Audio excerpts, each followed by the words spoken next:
আমি আজকে একটি কবিতা উপস্থাপন করব যে কবিতাটি সবাই পড়েছেন। কবিতাটি হচ্ছে, ওই দেখা যায় তাল গাছ, ওই আমাদের ঘা, ওইখানেতে বাস করে কানা বগির ছা।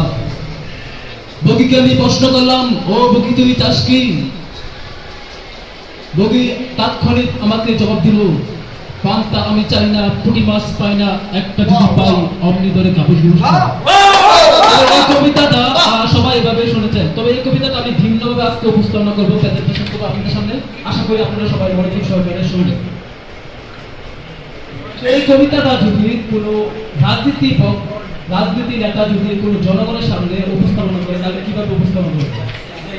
তখন এই কবিতাটা যদি কোনো রাজনীতি নেতা জনগণের সামনে উপস্থাপনা করে, তার কণ্ঠে তার বক্তব্য দিতে আমরা কিভাবে সে উপস্থাপনা করব?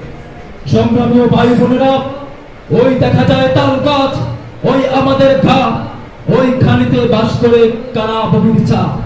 বগিকে আমি প্রশ্ন করলাম, বগি তাৎক্ষণিক কণ্ঠে আমাকে উত্তর দিল, পান্তা আমি চাই না, পুঁটি মাছ পাই না, একটা যদি পাই অমনি তোরে কাবুস ঘুষ খাই। আপনার বিষয় আমার সাথে সবাই একমত?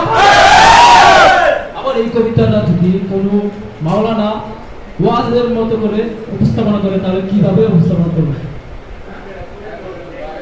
ওই আমার মুসলমান ভাইয়েরা, ওই দেখা যায় তালঘা, ওই আমাদের গা, ওই খানেতে বাস করে কানা বগির ছা।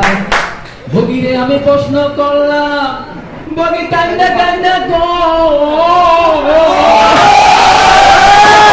আমি খাই না, পুঁটি মাছ পাই না, একটা যদি পাই অমনি ধরে কাপুস ঘুষ খা। সবাই আমার খাবার। এই কবিতাটা যদি কোন কারি তার কণ্ঠে উপস্থাপন করে, তাহলে কিভাবে উপস্থাপন করে?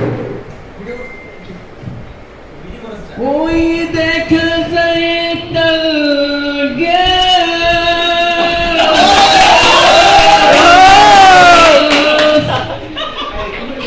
ওইখানেতে বাস করে কানা বগির ছা।